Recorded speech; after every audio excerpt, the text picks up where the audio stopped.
आनंद sir, बीच बीच में खबर आती है कि अमेरिका थोड़ा भारत के प्रति उदार हो रहा है। जो टैरिफ लगा है वो कम हो सकता है।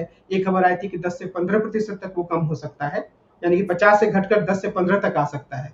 फिर बीच में एक और बम फूट जाता है कि अब जो वीजा है उस पर काफी सारा H1B जो रोजगार के लिए लोग जाते हैं, उस वीजा पर एक बड़ा अमाउंट देना होगा, जो भारत के हिसाब से बहुत ही ज्यादा है, 88 लाख रुपए के आसपास। तो हम क्या माने कि आखिर अमेरिका की सरकार क्या सोच रही है, वो क्या करना चाह रही है भारत के सरकार के साथ या भारतीयों के साथ, उसकी रणनीति क्या है? मैं कमल जी दो चीजें पहले कह दूं। एक तो ये जो हम लोग का ये हम लोगों को कंडीशन किया गया है कि अमेरिका से अच्छी खबर आती है, अमेरिका से सब खराब खबर आ रही हैं। यहाँ का जो मीडिया है वो उसको अच्छी खबर बताता है कि आज मोदी जी से वहां से मोदी जी ने उनका फोन नहीं उठाया। मोदी जी अगर मोदी जी ट्रम्प का फोन 6 बार नहीं उठाए हैं तो उसका खामियाजा आपको भुगतना पड़ेगा। ये कोई मतलब कूटनीति में या विदेश नीति में ये अच्छी बात नहीं है कि आप फोन कर रहे हैं और इसको आप तारीफ में यहाँ की मीडिया ढो रही है कि उन्होंने फोन नहीं उठाया। और देखिए ये अगर आप इसको वाहवाही कर रहे हैं सोशल मीडिया से लेके प्रिंट और इलेक्ट्रॉनिक मीडिया तक इस पे आप वाहवाही करा रहे हैं तो इसका रिपरकशन होगा, किसी को भी बुरा लगेगा। यहाँ पे मैं आप और अभय जी बैठे हैं, अभय जी मुझे 6 बार फोन करते रहे और इसमें मेरे यहाँ के लोग तारीफ करें 6 बार फोन किए उठाया नहीं, तो वो मानव स्वभाव है। हो सकता है वो संत महात्मा हो, लेकिन वो किसी को भी बुरा लगेगा, भाई ये कौन सी वो है। आप हो सकता है किसी काम से आप व्यस्त हो, फोन नहीं उठाए हो, लेकिन इसकी वाहवाही कराने की आपको कौन सी जरूरत है। तो पहली चीज तो यह है कि मेरे हिसाब से पिछले 6-8 महीने में, 6-8 नहीं, अगर कायदे से देखेंगे तो ये पिछले 4-6 वर्षों से कोई भी अमेरिका से हमारी अच्छी खबर नहीं आई है। ये सारी बात झूठ बोली जा रही है। H1B वीसा है, ये छोटी मोटी चीज नहीं है। कुछ चीजों को समझना होगा। जो भारत का कुल जो पैसा आता है विदेश से, उसका करीब 27-28% पैसा अमेरिका से आता है। हमारी जो आमदनी है, जो हमारा रेवेन्यू है, उसका जो हमारी जीडीपी है उसका एक बड़ा हिस्सा हमारा विदेश से पैसा आता है। और वो विदेश से जो पैसा आ रहा है, मैं इंपोर्ट एक्सपोर्ट की बात है, वो विदेश से सॉफ्टवेयर का पैसा इसलिए मैं बड़ी बात मान रहा हूं कि ये भारतीय लोग वहां से पैसा हिंदुस्तान में भेज रहे हैं। ये पैसा ज्यादा यूएई से मतलब गल्फ से भी आता है, लेकिन अमेरिका से 27% आता है, जो करीब 35 बिलियन यूएस डॉलर के बराबर होता है पिछले वर्ष की। मैं वो आंकड़े देता चल रहा हूं। भारत में जो H1B वीसा है, देखिए अमेरिका में 3 तरह के लोग रहते हैं। एक तो अमेरिकन सिटीजन हो गए, भारतीय मूल के अमेरिकन सिटीजन है, दूसरा ग्रीन कार्ड होल्डर है, और तीसरा H1B वीसा जो अदर आम भाषा में बोले तो वर्किंग परमिट है। इनको ये काम वहां पे कर सकते हैं। इस कंपनी को लगता है कि भाई ये काम है और ये स्किल मुझे सस्ते दामों पे भारत से मिल रही है, इसलिए हम उनको वहां से ला रहे हैं। इसके लिए वो अमेरिका में एक शुल्क लगता था जो $1000 से लेके $2800 तक, या 3000 मान लीजिए, 1000 से $3000 प्रति वर्ष वो अमेरिका की सरकार को ये देते थे। और अमेरिका की सरकार H1B वीसा रिलीज करती थी कि इस साल हमें वो एक सेंट्रल लेवल पे एक आंकड़ा किया जाता था कि इस साल आपकी मैन पावर की कितनी गैप है। तो वो लोग कहते थे ठीक है 1 लाख लोगों को लाना है, या 50,000 लोगों को लाना है, 100 लोगों, और उसका 73% भारत से जाते थे। जो आज पेपर की रिपोर्ट देखी जा सकती है, कोई वो नहीं, मैंने भी पेपर ही से पढ़ के समझा। 73% H1B वीसा जैसे पिछले बार के थे वो भारत उसको ऑक्युपाई करता था। अब क्या हो रहा है अमेरिका, और ये एक और ध्यान रखिएगा कि ये कोई ट्रंप नहीं बोल रहे थे, ये लुटनिक जो उनके जिसके बारे में यहाँ अरे वो बहुत ही टफ हैं और बहुत ही वो ट्रंप को अच्छा नहीं लगता, ट्रंप तो अच्छे आदमी, ट्रंप वहां बैठे थे और लुटनिक बोल रहे थे। तो it has also the sanction of the American president. ये कोई लुटनिक का वन ऑफ दी वो रिमार्क नहीं है कि उन्होंने चलते चलते कहीं रिमार्क दे दिया, वो प्रॉपर उन्होंने रिमार्क दिया है। और ये इसलिए समझना जरूरी है कि वो 1000 से या 3000 के जो शुल्क है वो उन्होंने $1 लाख पर ईयर कर दिया है। ये H1 वीसा जो है वो 3 साल से 6 साल तक होता था। इसकी मियाद 3 साल से 6 साल तक होती थी। ये मैं समझाने की कोशिश इसलिए कर रहा हूं कि इसमें अब समस्या क्या आ रही है। इसमें समस्या केवल अमेरिकन कंपनी की नहीं आ रही है। देखिए कोई भी कंपनी में जब आप अब जो हम लोग के यहाँ अब शुरू हुआ है, कॉस्ट टू द कंपनी बोला जाता है।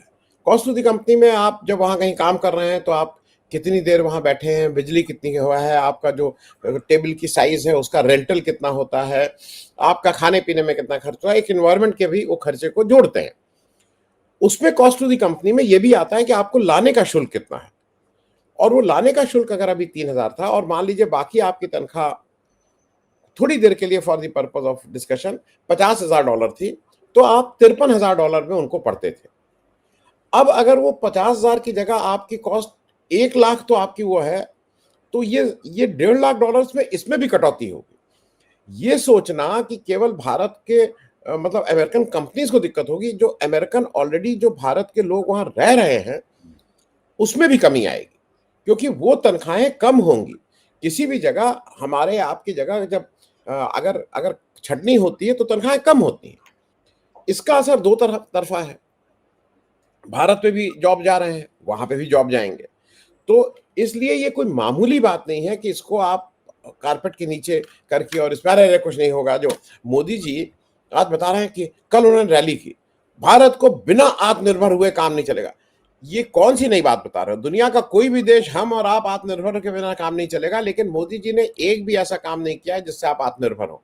मोदी जी ने ये मैन्युफैक्चरिंग की तरफ ध्यान ही नहीं दिया है। किसी भी भारत की जो रीढ़ की हड्डी थी, स्मॉल एंड मीडियम इंडस्ट्रीज, उसको मोदी जी ने दफन करके ऐसा खत्म कर दिया कि वो उठ ही नहीं पा रही है।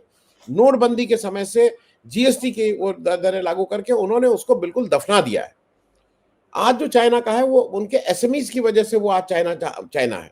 तो मैन्युफैक्चरिंग में कोई सिर्फ बड़ी बड़ी बातें कह देने से थोड़ी होगा कि आत्मनिर्भर। आज मोदी जी को ये नया वो हुआ है कि शगुफा पता लगाया आज के, नहीं आत्मनिर्भर के बिना भारत आगे नहीं बढ़ सकता। तो ये एक पार्ट हो गया, लेकिन मैं इसका एक पार्ट और मैं 2-3 मिनट और इसलिए ले लूं क्योंकि थोड़ा वो व्यापकता में भी समझना होगा। ये जो हम लोगों को लग रहा है कि नहीं जो ट्रंप एडमिनिस्ट्रेशन है वो बिल्कुल मालूम नहीं क्या बात कर रहा है, ये तो मेरे हिसाब से ये ट्रंप के अमेरिका के लोगों को ये नीति पसंद है या नहीं पसंद है, वो अगले साल जब उनके कांग्रेस के चुनाव वहां पे जो उनका हाउस ऑफ रिप्रेजेंटेटिव होता है, वो जो जो 441 सीटें होती हैं, 435 चुनी हुई 6, वो उनका चुनाव हर 2 साल पे होता है जो हमारे यहाँ। तो वो अगला चुनाव नवंबर 2026 में है। मेरे ख्याल में नवंबर 2026 में ये पता लग जाएगा कि जो आज जो हाउस ऑफ रिप्रेजेंटेशन में रिपब्लिकन 219 हैं, डेमोक्रेट 213 हैं। अगर रिपब्लिकन इसकी संख्या इससे बढ़ती है तो इसका मतलब अमेरिका इसको सैंक्शन कर रहा है, जो भी ये काम कर रहा है। हम लोग यहां से कुछ भी बातें करते हैं, और अगर ये संख्या घटती है तो अब ये मान के चलिए कि वो सैंक्शन नहीं कर रहा है मेरे हिसाब से। और क्योंकि वहां पे वोट चोरी की समस्या नहीं है, वहां पे कोई ज्ञानेश गुप्ता जी नहीं बैठे हुए हैं कि जो इधर से उधर वोट कर देंगे वहां का वोट जो होगा वो फेयर होगा। तो इसलिए मेरे हिसाब से आपको अगले 1 साल वेट करना होगा कि जो हम लोग अभी मान रहे हैं कि नहीं अमेरिकन बहुत गुस्सा है, अमेरिकन गुस्सा है कि खुश हैं, इसका तो आपको अगले नवंबर 2026 में लगेगा। और तब तक जो मागा या जिसको कह रहे हैं मेक अमेरिका ग्रेट अगेन, वो उस पे काम कर रहे हैं। अब वो कितना लागू होता है कितना नहीं होता है वो देखने वाली बात होगी। अब सर एक चीज तो ये है कि ये जो पूरा वो $1 लाख का उन्होंने लगाया है कि नए लोग जो भी आएंगे उनको $1 लाख देना होगा वर्क परमिट के रूप में, तो उससे तो अमेरिका के रेवेन्यू को कोई खास फायदा तो होने वाला है नहीं। तो क्या हम ये कहें कि अमेरिका भारत को उसका स्थान दिखाना चाह रहा है, या भारत सरकार को उसका स्थान दिखाना चाह रहा है, उसे दंडित करना चाह रहा है? और क्या हम ये भी कह सकते हैं कि पूरी तरीके से नरेंद्र मोदी सरकार की विफलता मानी जानी चाहिए, या डोनाल्ड ट्रंप का एक तरीके से काम करने का तरीका है, वो कुछ भी करते रहते हैं? देखिए, एक तो आनंद जी ने इस पूरे डोनाल्ड ट्रंप द्वारा उठाए गए कदम का बहुत अच्छा विश्लेषण किया है, और उन्होंने बताया कि किस तरीके से अमेरिका में भी नौकरियों की, अमेरिका में जो भारतीय हैं उनकी भी नौकरियों में कटौती होगी और भारत में भी नौकरियों में कटौती होगी। और साथ में जब अमेरिका में लोग कम जाएंगे तो भारत को जो पैसा भेजते हैं, रिपेट्रिएशन ऑफ फंड करते हैं, उसमें भी भारत में कम, भारत से विदेशी मुद्रा आती है वो भी उसमें कमी होगी।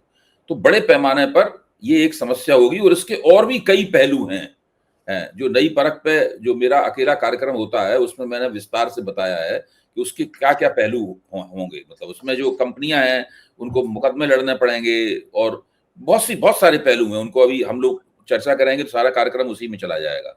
एक नई खबर जो आई है वो संशोधन वाली मैं बता दूं। व्हाइट हाउस की जो प्रेस सेक्रेटरी हैं कैरोलिन लीवाइट, उन्होंने ट्रंप के इस आदेश के बारे में कुछ सफाइयां दी हैं।